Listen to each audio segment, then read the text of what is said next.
Hola, de nuevo, muchísimas gracias por estar aquí. Hoy estamos emocionadas. Sé que siempre decimos lo mismo, pero realmente cada episodio nos emocionamos. Hemos tenido la fortuna de tener invitadas invitados, muy importantes y pues bueno, hoy nos acompaña una colega.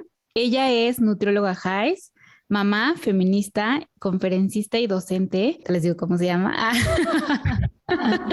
Y pues bueno, hoy vamos a platicar sobre específicamente la violencia y diferentes tipos de violencia que podemos sufrir las mujeres. Quisiera mencionarles que este episodio se da gracias a las redes sociales, de que las redes sociales sí dejan cosas buenas y pues justo que Lau y yo buscamos que se genere esta comunidad. Ahí nos recomendó una colega sobre un episodio que tuvimos que justo se empezaba a hablar un poco de violencia porque en ese entonces pues nuestra ponente justo decía que había llegado al feminismo por ser una sobreviviente de violencia. Entonces, bueno, de ahí se dio la conversación y por eso surge este episodio que justo es lo que queremos, que si hay algo de sus historias que quieran compartir, el espacio es abierto para que lo hagan.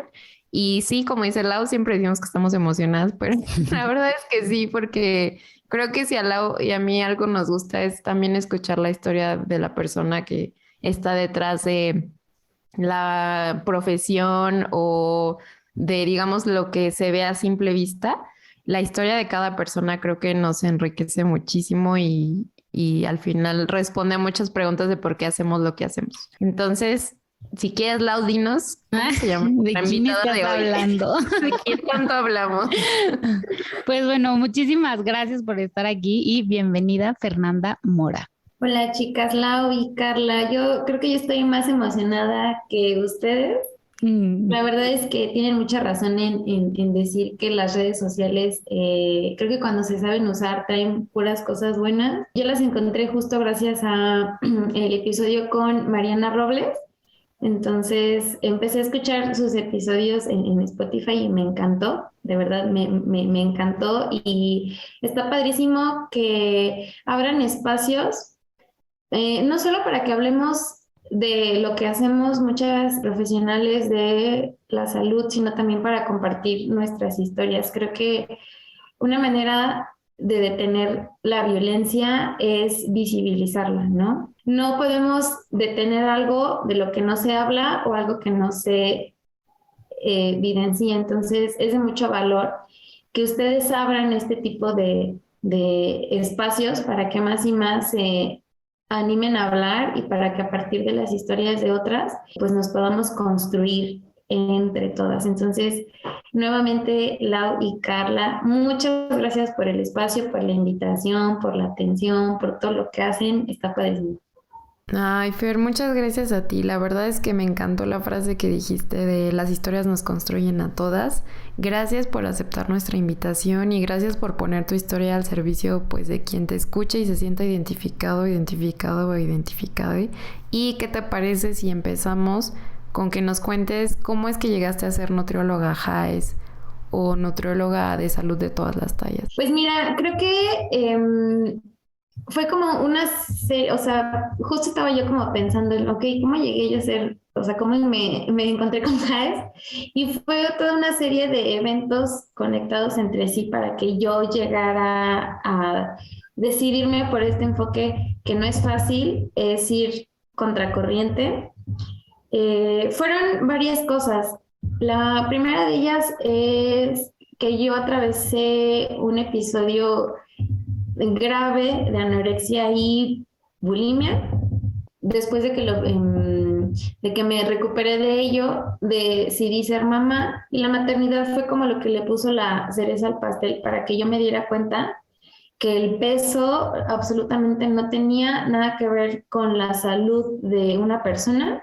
Y ya llevaba yo como desde año y medio para la fecha como sin encontrarme, ¿saben? Ya estaba yo muy cansada de dar consultas y que los pacientes llegaran y solamente como por su cambio de dieta, para ver cuántos kilos habían bajado. O sea, sentía que yo ya no les aportaba nada, ¿saben? Entonces estaba yo como, o sea, sí, pero no, como que no hallándome Y empecé a crear mi contenido en redes sociales respecto a la salud, el peso, la forma del cuerpo, como la compasión, el amor, el respeto. Y navegando un día por redes sociales, me encontré con la página en Instagram de Haes Community en español. Le di clic y empecé a leer todo y dije, ¡ah! De aquí soy. Porque todos los principios de Haes y cómo fue creado y el por qué, me di cuenta que estaban completamente alineados con la manera en la que yo pensaba y la manera en la que quería yo trabajar con mis pacientes. Lo único que me faltaba era como una línea a seguir. O sea, yo ya estaba como clara lo que quería hacer, solo me hacía falta como justamente como sentir una comunidad sólida en donde yo me sintiera segura de que ese era el camino a seguir. Entonces, realmente también yo me enteré de Haes por las redes sociales. Lo empecé a leer, me inscribí, pagué mi suscripción a Haes Community y pues bueno, aquí estamos como nutrióloga no pesocentrista, que me gusta más como decir nutrióloga no pesocentrista que nutrióloga Haes, porque por ahí se pueden llegar a confundir ciertas cosas. Entonces pienso como que para que las personas entiendan más de qué es Haes, creo que es más fácil que le entiendan como un enfoque no centrado en el peso. Bueno, creo que yo también me identifico con la parte de que llegué a esto por redes sociales, por eso digo que las redes sociales, la verdad es que bien utilizadas, suman, porque buscar comunidad en un enfoque que es poco fácil, pues sí es de gran ayuda. Sí. Totalmente. Oye, Fer, y contándonos un poquito sobre el TCA que viviste, ¿crees que por ahí va un poquito la parte de los tipos de violencia que sufriste como mujer? Sí, claro. Mira, yo ahora que me he informado y documentado mucho sobre gordofobia y violencia estética, es que puedo ver cómo fue o cómo es más bien el ambiente en el que yo crecí con mi familia. Mi familia está integrada por puras mujeres, entonces desde siempre me hicieron comentarios respecto a mi cuerpo, que si comía, que si no comía. Por ahí cuando estuve yo estudiando sobre trastornos de la conducta alimentaria, leí que si un miembro de la familia tiene un TCA, las probabilidades de que otro miembro lo tenga son mayores a comparación de que si no hay TCA, ¿saben? O sea, si en la familia alguien TCA, es muy probable de que otro miembro de la familia también lo tenga. Entonces, una de mis tías tenía también anorexia y bulimia y recuerdo que era la tía con la que más yo estaba, ¿no? Entonces, fueron muchas cosas que contribuyeron hasta que en la prepa yo ya comencé como a hacer más ejercicio y recuerdo que empecé a bajar mucho de peso y cuando regresé de vacaciones a la prepa empecé a recibir pues halagos y reconocimiento, sobre todo porque yo me veía más delgada. Entonces, obviamente como adolescente, el recibir las miradas y el reconocimiento y los halagos porque había yo perdido peso fueron como un incentivo para que yo quisiera perder más peso. Entonces comencé a tener prácticas no sanas. Ahora lo veo y digo, no, qué bárbaro. O sea, hacía yo mucho ejercicio, no desayunaba, no comía, todo como mal hecho, ¿saben? Y entré a la universidad y creo que la formación que recibí como nutrióloga sí fue súper importante porque la mayoría de los docentes que yo tenía nos hacían comentarios como patologizando a los cuerpos gordos, pero de una manera impresionante. Yo me acuerdo mucho de una maestra que era como una eminencia en nutrición, que había sido incluso de las primeras generaciones de nutriólogas en México. Y ella nos decía que los pacientes siempre mienten, ¿no? Que si tú haces bien un plan de alimentación, que tu paciente tiene que bajar de peso, que si no bajaba de peso, pues que mentía. Y sí me marcó mucho eso a mí y sé que a muchas de mis compañeras también, que nos decía como que no confíen en los pacientes y no confíen en los pacientes. Ella me dio clases en primero y segundo semestre y después me la encontré ya en octavo. Y me acuerdo que nos estaban enseñando evaluación del estado nutricio, el ABCD de la de la nutrición. Y cuando estábamos en A, pues nos pasaron a todos a la báscula enfrente de todos. O sea, ahora lo veo y digo, ay, qué feo, ¿no? Y me acuerdo que yo me iba a subir a la báscula y me vio de arriba abajo y me dijo, tú pesas como 50 y tantos kilos. Y yo así como, o sea, su comentario sí hizo algo en mí. Y dije, no puedo pesar eso. Y me subí a la báscula y sí pesaba yo eso. Y fue para mí como, ay, ¿no? No sé, fue incómodo, pero no dije nada porque pues todos lo estaban haciendo, ¿no? Pero sí recuerdo mucho que ella me vio de arriba abajo y calculó como, pues mi peso. Ajá, yo ahora lo veo y no manches, pues no, o sea, eh, fueron muchas cositas que fueron como llenando el vasito de los TCA. Y al final tomé la materia optativa de nutrición deportiva y no sé si lo conozcan, pero en la universidad donde yo estuve tenemos o tienen el BOD. Entonces, donde te metes casi encuerado y te dice hasta cuánto pesa tu cabello, ¿no? Sí. Entonces, me acuerdo que uno de los requisitos para nuestra calificación era que teníamos que comprobar que estábamos haciendo ejercicio y que llevábamos un plan de alimentación. Entonces era como una competencia entre mis amigas y yo, una competencia sana de a ver quién hacía ejercicio y quién comía mejor y así. Y para mí de verdad era un estrés cada semana ir al laboratorio porque nos hacían el análisis de composición corporal. Entonces yo me acuerdo que de verdad me esforzaba, hacía yo mi plan, yo me hice mi plan como con mis comidas cada 3 horas y yo decía, no, o sea, esto tiene que funcionar, ¿no? O sea, si yo quiero ser nutrióloga, pues obviamente que yo tengo que hacer lo que le voy a dar a mis pacientes y no, o sea, me acuerdo que jamás logré la composición corporal que yo quería y sí me sentí en ese momento frustrada. Era mi último semestre, ya nos íbamos al servicio social. Y cuando hice yo mi servicio social tenía muchísimo tiempo libre, así que toda la vida he hecho mucho ejercicio porque también es como parte de mi personalidad andar de arriba abajo y haciendo cosas. Entonces dije, ok, ahora voy a hacer algo distinto, me voy a meter al gimnasio. Ahí me encuentro con un amigo que era nutriólogo deportivo, entre comillas, o es, no sé, y le dije, oye, ¿sabes qué? Pues tengo tiempo, tengo como todo lo que se necesita, tengo ganas, tengo la curiosidad de empezar, de que tú me entrenes para competir en la categoría de bikini fitness, ¿no? Porque tenía yo esa espina de a ver qué es lo que estoy haciendo mal, que no tengo el cuerpo que quiero obtener. Y él me dijo como, sí, órale va, ¿no? Entonces le empecé a pagar el entrenamiento personalizado y las consultas, me mandó mi plan para volumen, ya saben, o sea, en los planes de volumen comes mucho y todo bien rico y así. Y cuando pasamos a la fase ya para la quema de grasa, empecé a hacer cardio en ayunas, hacía cardio 2 veces al día, empezar a reducir los carbohidratos, me recomendaba cosas como lavar el atún, me acuerdo que comía yo como 24 claras de huevo al día y ya una cosita así como media extrema.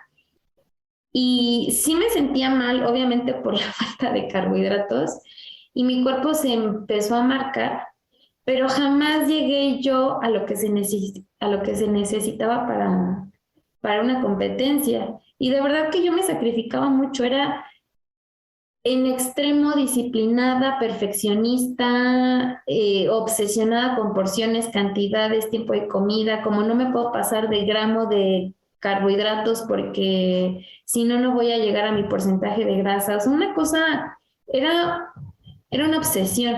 Yo vivía, comía, o sea, mi vida entera giraba en torno a eso. O sea, yo me acuerdo que veía a mis compañeras de la uni que trabajando por acá y haciendo diplomados y maestrías y viajando, casándose, y yo así como súper centrada en alcanzar ese cuerpo, ¿no? Pues al final fue una suma de distintas violencias, ¿no? Que nunca uno los puede nombrar realmente hasta que empiezas a leer sobre violencia estética. Sí, claro. Entonces, como yo no conseguía el porcentaje de grasa que se necesitaba para la competencia y también ya había pasado el plazo que nos habíamos puesto para que yo consiguiera el objetivo, me recomendó las pastillas Redotex o la T4. Entonces, no me acuerdo si yo conseguí las pastillas o me las consiguió él. Me las empecé a tomar, en ese momento empecé a tocar fondo, porque pasó el mes de Redotex, yo ya me la pasaba comiendo como 10 gramos de hidratos de carbono al día, mucha proteína, y no, o sea, jamás lo logré, y decidí como dejarlo hasta ahí porque me empezaron a doler los riñones, ¿no? O sea, sabes cuando es un dolor no normal en el cuerpo. Entonces yo me acuerdo que de la dieta que él me hizo, yo le empecé o sea, empecé a hacer el conteo, y de los gramos de proteína me dieron 5 gramos de proteína por cada kilogramo de peso. Y dije, pues sí, por supuesto, o sea, ¿cómo no espero que me duelan los riñones si seguramente están haciendo un esfuerzo sobrehumano? Entonces le dije, ¿sabes qué? Pues hasta aquí. Pero para ese entonces yo ya estaba obsesionada con mi cuerpo y con mi peso y cómo me veía. O sea, yo me cuestionaba a mí misma, es que ¿qué más tengo que hacer para verme así, ¿no? O sea, estoy haciendo todo esto, cardio 2 veces al día, mis entrenamientos bien pesados, me estoy sacrificando mucho con la alimentación, ya me tomé, o sea, ¿qué más tengo que hacer, no? Ya me acordé, cuando le dije, ¿sabes qué? Ya no, fue cuando me recomendó que me empezara a inyectar anabólicos. Cuando me hizo esa recomendación, le dije, ya, ¿sabes qué? Hasta aquí. Recuerdo que fue en diciembre, enero, y o sea, yo ya no podía dejar de pensar obsesivamente en la comida, ya no podía dejar de pensar obsesivamente en cuántos minutos de cardio hacía. Ya estaba por acabar mi servicio social, tenía muchísimo tiempo disponible, entonces me sentía como en un loop del que no podía yo salir. O sea, había mucho sufrimiento atrás. Pasaron como 5 meses y pasé de 52 kilos a 43 kilos. O sea, después de que ya le hiciste hasta aquí a tu amigo, todavía seguías como en este bucle y seguías bajando de peso, aunque ya es que es como esa pelea entre voces de la que quiere salir y la que dice, no, así estás bien. Yo de verdad tenía ganas de comer, o sea, incluso yo le hacía de comer a mi familia, pero no me lo comía. Entonces, ahora que tengo a mis pacientes con anorexia, las entiendo, de que me dicen, es que yo sé que tengo que comer, pero hay algo que te impide hacerlo. O sea, de verdad, no puedes y no puedes y no puedes. Y estuve, o sea, yo ya tenía signos graves de desnutrición. O sea, ya ni siquiera le encontraba sentido yo a mi vida, o sea, ya no le encontraba el sentido a seguir haciendo ejercicio. Me acuerdo que yo contaba las calorías con la aplicación de MyFitnessPal. No llegaba yo ni a las 300. Yo soñaba que me comía un bolillo y despertaba aliviada porque había sido un sueño. Qué fuerte. Un día salí con unos amigos y llegué a mi casa en la noche y había como una bolsa de papas o de galletas, no me acuerdo. Bastó una, de que yo probara una para que ya... O sea, me acababa yo bolsas de papas, bolsas de pan escondidas. O sea, ya no solo tenía yo anorexia, ya empezaba con bulimia. Y me tomaba yo laxantes y laxantes. No, o sea, ya creo que lo disfrazaba yo muy bien de hábitos saludables, de soy nutrióloga, de soy fitness, de comía cuando nadie me veía, ¿no? O sea, porque no quería que vieran que comía tan poquito. Entonces, yo me acuerdo bien del momento en el que decidí salir de eso. Era un domingo que, para variar, me fui al gimnasio a hacer cardio y ya estaba yo en la escalera infinita con un vacío enorme en el pecho. O sea, yo me acuerdo que estaba haciendo cardio y estaba llore, así, o sea, súper... Se los cuento y como que se me corta la voz como de recordar ese día de que estaba yo así en la escalera infinita llorando así, con el vacío aquí de ya, o sea, ya. Ya no puedo más. Y yo me sentía sin energía.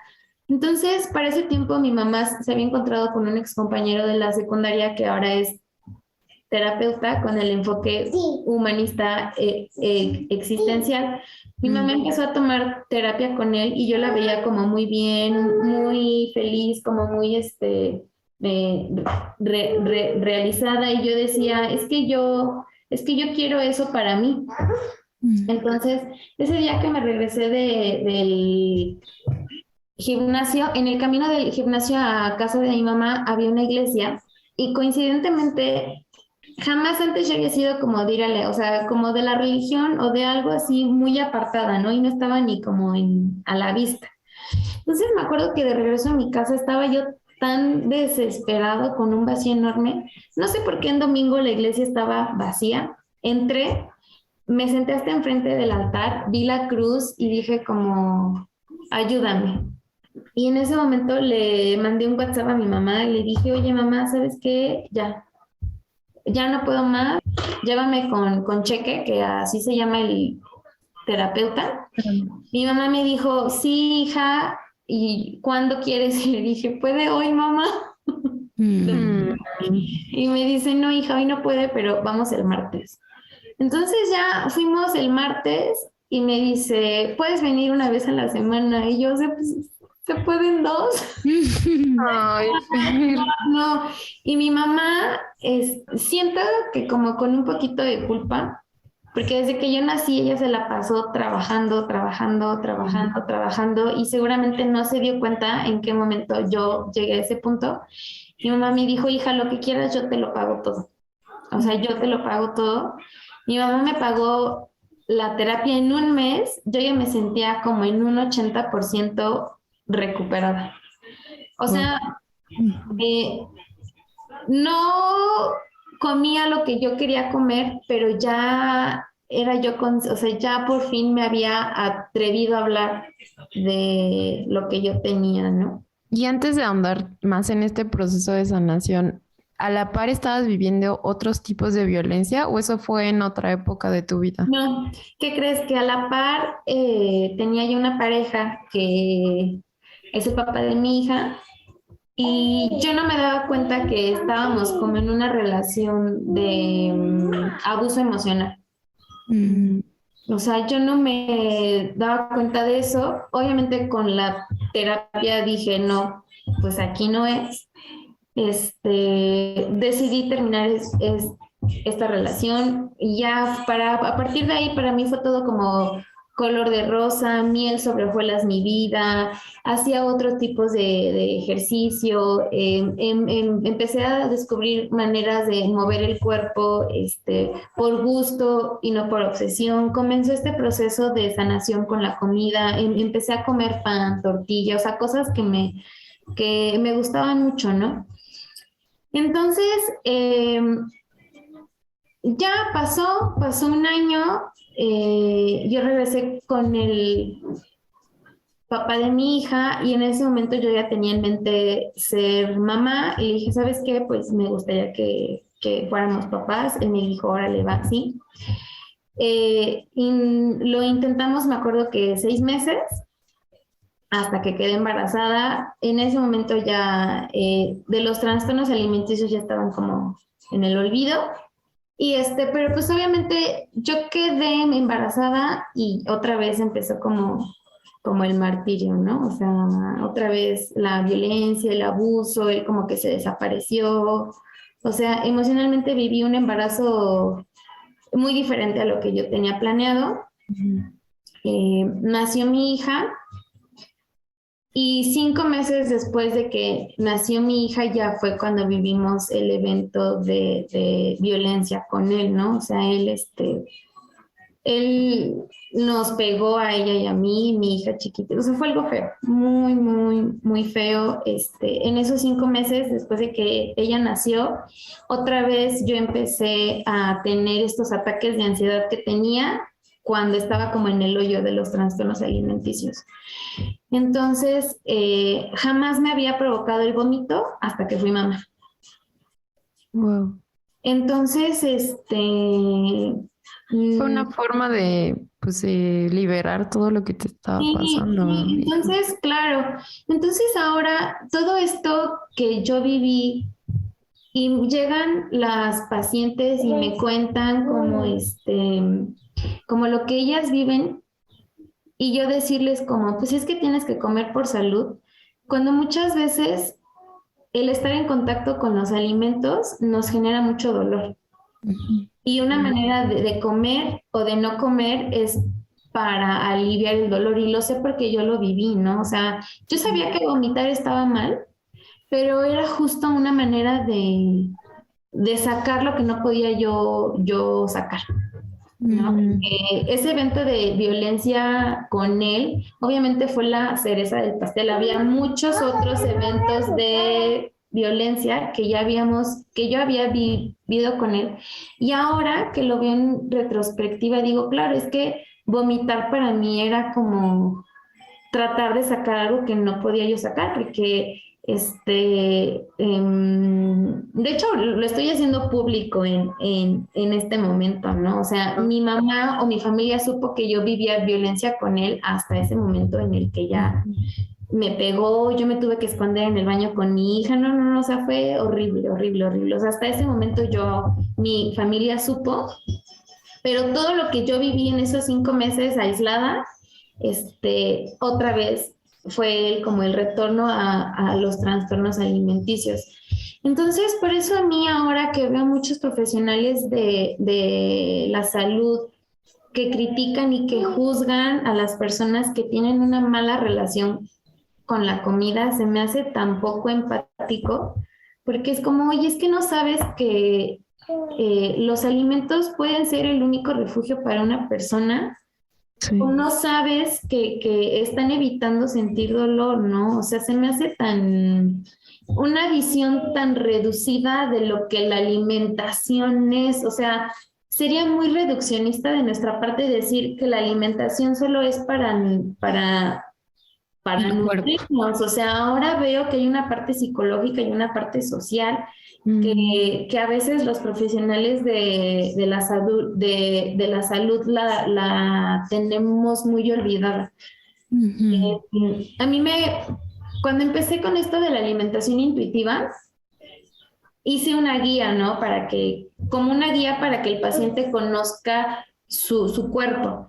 Entonces, me acuerdo que tuve una paciente que yo le presenté la guía, que quería ser una comedora intuitiva, y me dijo, no, Fer, o sea, yo no estoy lista para tocar, para saber qué es lo que siento. Entonces dije, sí, o sea, ahora creo que la alimentación intuitiva es para todos, pero no todos están listos para ser comedores intuitivos. También veo a muchos profesionales de la salud en redes sociales que también se les olvida o se nos olvida que somos seres humanos y que la alimentación siempre, siempre, siempre va a estar relacionada con lo que sentimos. Es como bien común ver posts en redes sociales que el nutriólogo te dice, si tienes antojo de papas, come esto. Si tienes antojo de esto, come esto. Si tienes ansiedad por comer, haz esto. Y es como, no, o sea, si tienes antojo de papas, por favor, cómetelas. Si tienes ansiedad, no trates de evitarla, ¿no? O sea, está perfecto que comas por ansiedad, porque somos humanos y porque somos, pues, complejos, ¿no? Entonces, ahora que lo veo, fue mi propia historia la que me hizo, pues, feminista, ¿no? Entonces, en el momento en el que yo viví violencia junto con mi hija tan pequeñita, más toda la violencia estética de la que fui víctima, cuando me fui haciendo consciente de todo esto, que fue como un año después, o sea, yo me fui consciente como hasta en el 2020, dije, no, o sea, yo no voy a perpetuar esta violencia, y como que me comprometí conmigo misma a crear o a brindarle un espacio seguro a las mujeres que viven violencia de una o de otra manera. No importa el tipo de violencia, pero al menos desde mi espacio, lo que yo voy a hacer es brindarles un espacio seguro, ¿no? O sea, que lo que yo viví al menos le pueda servir a alguien más para que no lo viva. Entonces, definitivamente, compartiendo nuestras historias y nuestras experiencias, es como alguien más se puede animar a hablar. Ojalá a mí me hubiera encantado que cuando yo tuve los trastornos alimenticios, alguien hubiera llegado a decirme como, Fer, si hay una salida, no te vas a morir, ¿no?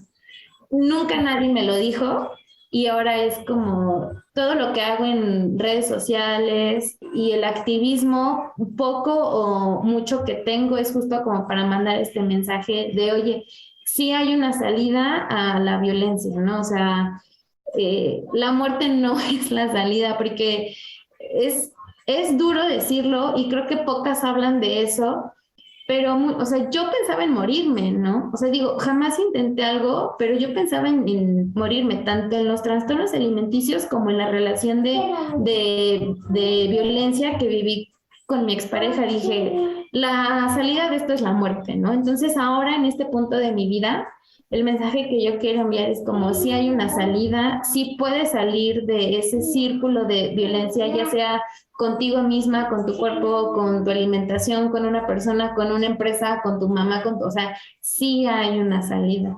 Porque a mí me hubiera encantado encontrarme con alguien que me dijera, Fer, la muerte pues no es la solución, ¿no? Entonces, por eso al principio les decía, una manera de detener la violencia, más bien, y el primer paso para detener la violencia es evidenciándola. No vamos a poder detener un problema del que no se habla. Entonces, por eso siempre el mensaje en mis redes sociales es como gordofobia, violencia estética, oye, esto es gordofobia, esto es violencia, esto es cultura de dieta, esto que estás haciendo promueve las dietas. Y a muchos profesionales de la salud no les gustan que se los digan, pero si no hablamos de esto, si no lo mostramos como de, oye, esto es violencia, no, jamás se va a poder detener el problema. Creo que se escucha el de no me quiero bañar. No, bueno, yo no lo escucho. No, no se escucha. O sea, se escucha como ruidito atrás, pero no. Ajá. Ay, Fer, pues primero agradecerte que nos cuentes esto y que, o sea, que sea la primera vez que te abres a como contar más detalladamente tu historia, porque sé que en tu red social tienes una parte de testimonio donde cuentas tu TCA, Sí. pero ya sí hablarlo verbalmente y como con más detalles sé que es complicado. Entonces te agradecemos primero que nos hayas tenido la confianza de compartirte más en tu historia. De verdad estamos muy agradecidas, Lau y yo. Y justo cómo pasa esto de cuando no somos conscientes de los tipos de violencia que hay, se van yendo como hilo de media, ¿no?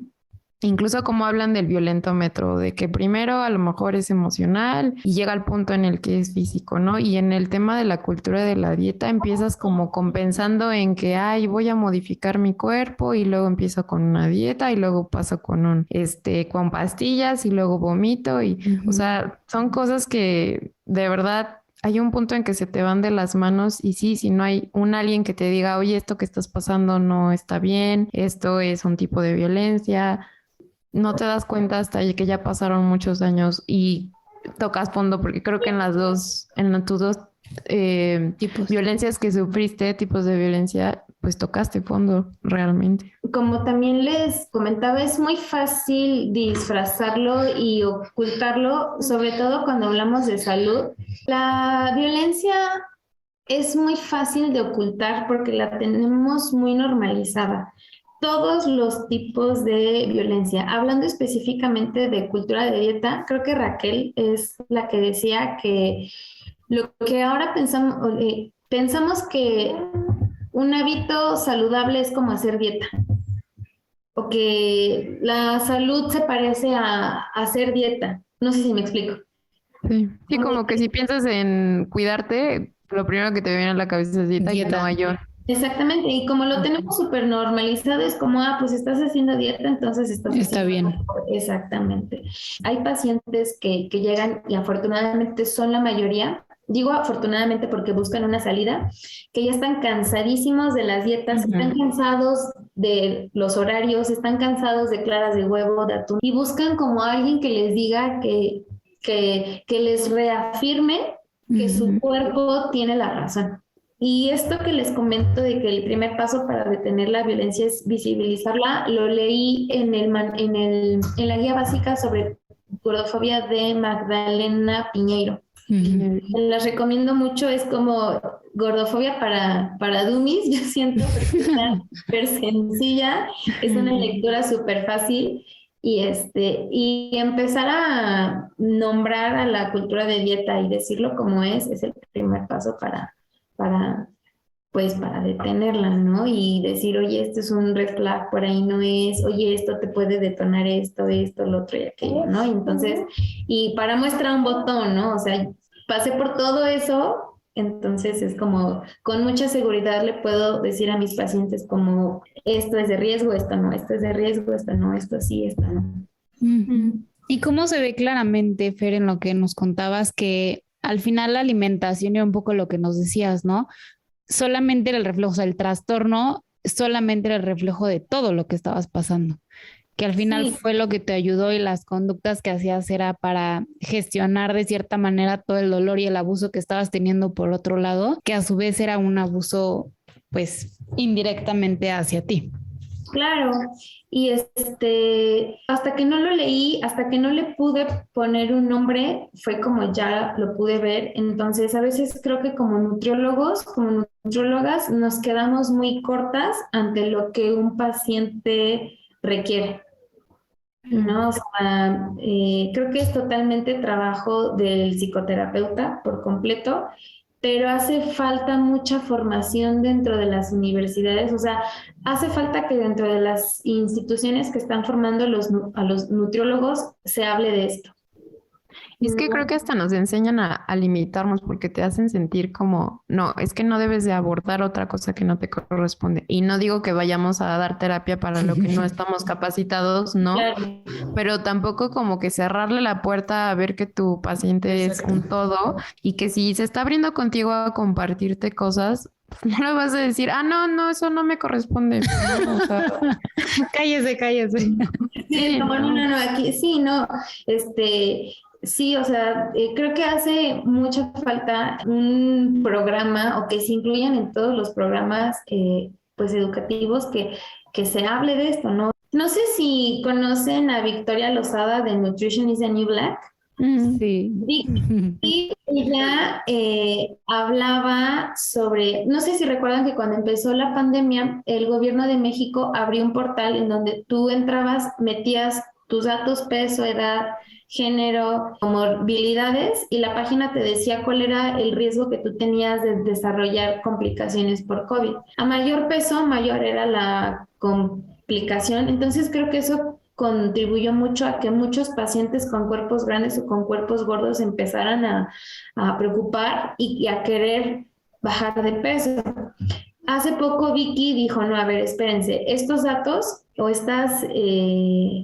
sí, estos datos son sacados de cuando fue la pandemia por H1N1 y realmente no era el peso en sí lo que hace que tengas una complicación por COVID, sino que a mayor peso, mientras más gordo o gorda o gorde sea una persona, es menos probable que vaya al médico. Es decir, las personas con cuerpos grandes van con el médico hasta que ya están muy enfermos Sí. y evitan ir con el médico, con el profesional de la salud, justamente para evitar ser violentados, para evadir, o sea, porque vas o sea, si tú vas con, no sé, con un cuerpo grande por un dolor de cabeza al médico, te van a terminar diciendo que bajes de peso. Entonces, justo para evitar vivir esta violencia, Vicky comentaba que no, que hasta que ya están muy mal van. Entonces, de ahí esos datos de que supuestamente a mayor peso, mayor riesgo, pero no es eso, simplemente que evitan ir al médico justamente para no vivir esta violencia Claro. y qué tanto nosotros o nosotras como nutriólogas ponemos ese granito de arena para que un paciente ya no jamás quiera regresar a un consultorio. Claro. Oye, Fer, ¿y cómo podrías decir puntual, así como esto es violencia, como para que alguna otra persona que nos está escuchando y no lo tenga claro, pueda decir, yo estoy sufriendo eso y lo normalice? Tanto el tipo de violencia que cultura de la dieta como el otro tipo de violencia que sufriste de pareja, ¿cómo qué cosas les podría decir de esto? Es una red flag. Ok, dentro de consulta o cuando acudan con un profesional de salud, definitivamente creo que un red flag es si el diagnóstico y el tratamiento se enfoca en el peso. Si te preguntan cuánto pesas, si hay un juicio hacia ti sobre lo que comes, sobre la cantidad de ejercicio que haces, si asumen que tienes buenos o malos hábitos dependiendo de tu cuerpo o de tu peso, si vas a consulta y por lo que sea que vayas, inmediatamente te lo relacionan con el peso y lo que te sugieren es pérdida de peso, comer menos, ir con un nutriólogo, es como, no. O sea, por ahí no va. Hay un sesgo enorme cuando nos enfocamos en el peso y el profesional de la salud puede no estar viendo otras situaciones que tal vez sean urgentes únicamente por pensar que el peso pues es la causa. Si te empiezan a prohibir ciertos alimentos, si te sugieren un horario estricto, no, o sea, siento que por ahí no. Bueno, no siento, definitivamente por ahí no va. Ahora, por la parte de que tal vez de una relación de abuso, no quiero sonar como muy mística, o no sé. Tú suena mística si quieres. Pero hay una voz, yo creo firmemente que hay una vocecita dentro de ti que te dice que no, que lo que estás sintiendo es real. O sea, si estás en una relación y te sientes invalidada, si sientes que tu opinión no es tomada en cuenta, que lo que sientes es minimizado y tú lo sientes, o sea, si sientes como que, ay, como que por aquí no, definitivamente estás en una relación de abuso. Una relación sana donde no hay violencia, siempre se toma en cuenta lo que tú dices, se toma en cuenta lo que tú sientes, se está abierto o abierta al diálogo. O sea, si de plano te dicen como estás loca, como exageras, lo que dices no es cierto, estás pensando mal, si escuchas alguna de esas frases, no. Por ahí no va, porque les juro que en algún momento, cuando ya estaba como en este loop de violencia con mi pareja, yo me llegué a cuestionar sobre mi cordura. O sea, yo dije, Sí. ¿qué si estoy loca? ¿Qué será? Te lo juro, o sea, yo dije, no, o sea, ¿qué tal que sí? Yo estoy mal.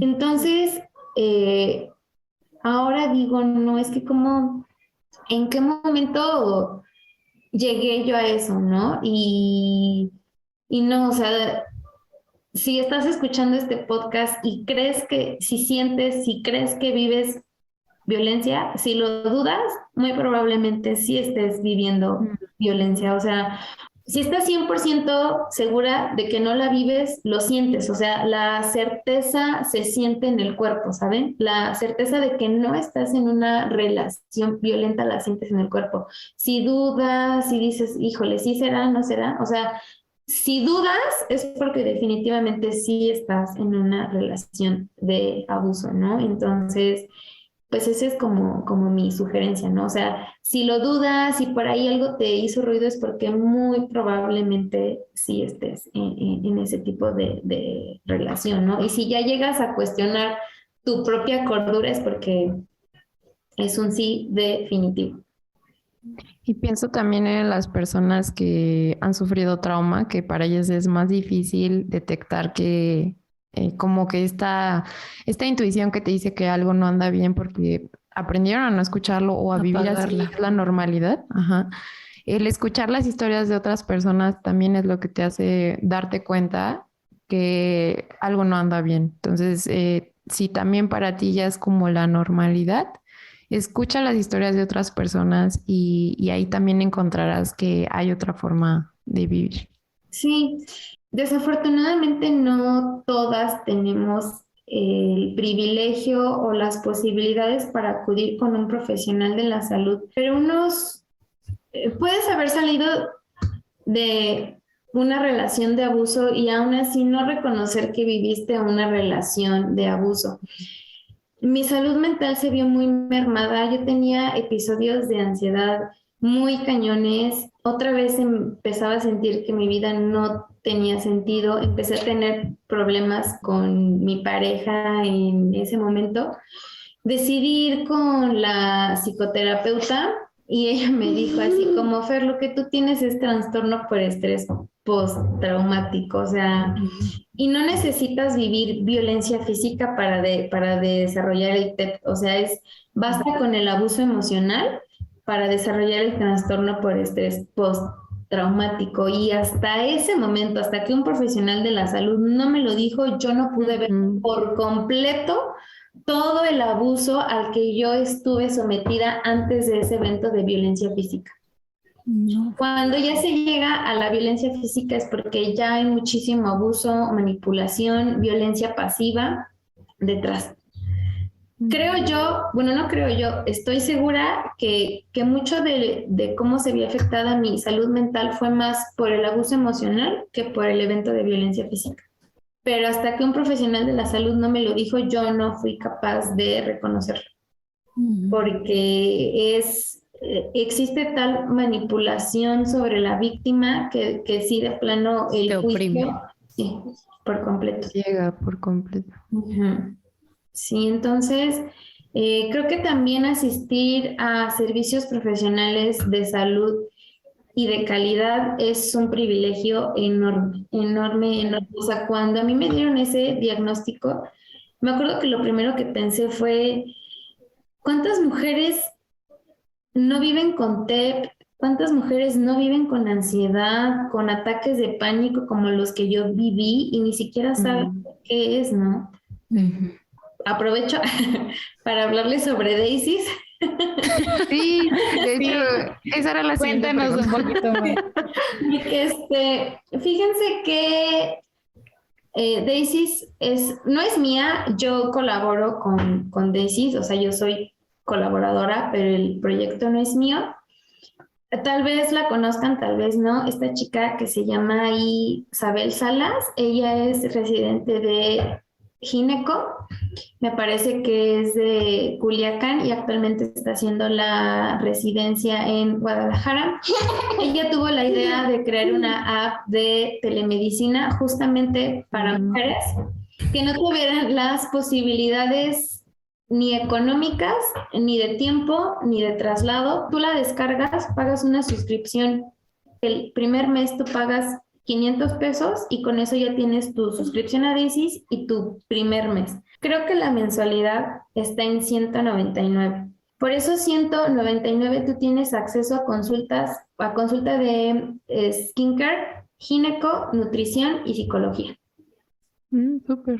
Las doctoras que trabajamos en Daisy todas somos mujeres y es una app única y exclusivamente para mujeres. Entonces tú la descargas, llenas un historial clínico para ahorrar tiempos de consulta. Hay horarios disponibles desde las 8 de la mañana hasta las 10 de la noche. Todas las doctoras tenemos horarios diferentes. No sé, si tú sales de trabajar a las 9, todavía puedes tomar consulta a las 9, a las 9:20, a las 9:40 con el profesional de salud que tú quieras. Entonces, en Daisy me ha tocado pacientes que jamás en su vida habían ido con un médico, ni siquiera, ¿no? Me han tocado pacientes, muchas que son médicas, que están haciendo su residencia y que es imposible tener el tiempo o el dinero o el traslado para ir con algún profesional de la salud y toman consulta. He tenido pacientes que les dan malos diagnósticos de muchas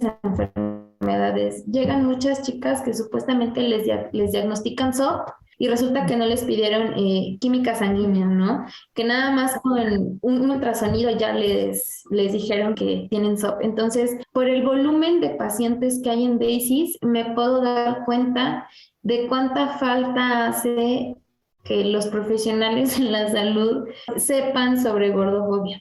No saben cuántas pacientitas me llegan que me dicen, es que me dijo el médico que no estoy en mi peso, es que quiero llegar a mi peso ideal. Y muchas cosas. Entonces, Daisy es una app súper completa, porque también hay muchos perfiles de psicólogas con muchísimos, o sea, hay de dónde, ¿no? Y creo, no estoy segura, es la única app de telemedicina.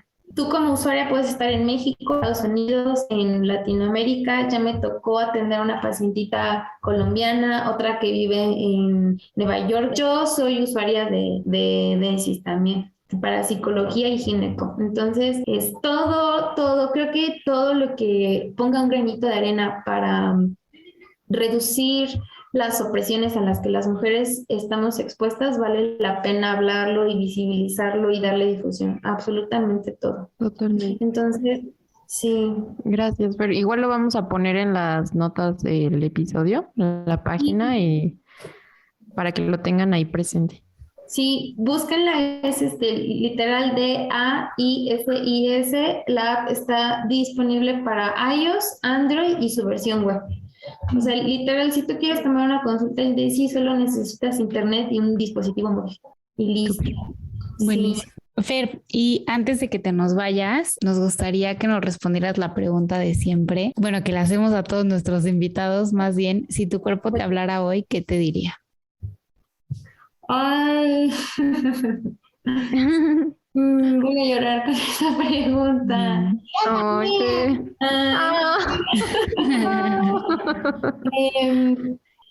Me diría, definitivamente yo creo que me daría las gracias. Sí, hasta ahí, sí, no, ya no puedo hablar más, sí. Sí, porque después de, pues de que casi estaba yo en los huesos y de la violencia física, pues que viví, del abuso, mi cuerpo me dio pues para vivir y para crear esta chiquita linda que aquí tengo, ¿no? Para aguantar el embarazo, el parto, la lactancia. Ahorita, digo, yo hablo de salud y todo, pero pues las cargas de trabajo y de estrés a las que someto a mi cuerpo. Entonces, no sé, yo creo que mi cuerpo solo me diría como gracias por estar aquí y por aguantar. Que me ve llorando y luego su instinto es como... ¡Qué hermosa eres! Ay, pero ya se me salió la lagrimita por aquí. Porque justo lo compartes y pues ahí al lado de tu nena y que yo te abracé. Yo y mi mamá vamos a estar juntas. Estar juntos. Ay, pues creo que ha sido de los cierres más bonitos que hemos tenido en el podcast. Gracias por esto, Fer, y gracias por compartirnos de nuevo tu experiencia. Estoy segura que a alguna persona le tocará y dirá, ok, hay otro camino, merezco vivir de otra forma, merezco pedir ayuda. Y nada, pues si quieres dejarnos tus redes sociales para que más gente pueda contactar contigo, saber de ti, si están interesadas en una consulta. Sí, claro. En Instagram pueden encontrarme como nut.fermora. En Facebook, nutrióloga Fernanda Mora. Me gustaría como decirles a ustedes, a mi hija, a mis amigas, a todas las chicas o personas que nos vayan a escuchar, es que mereces vivir en libertad y mereces vivir en amor por completo. Si en algún momento piensas que no eres merecedora de eso, este es como el mensaje como de sí lo eres y nada, como mereces vivir. Gracias, Fer. Muchas gracias a ustedes, chicas. Lo disfruté muchísimo. Créeme que nosotras también. Nos dejaste un regalote de episodio de segunda temporada. Ay, no, gracias a ustedes por el espacio.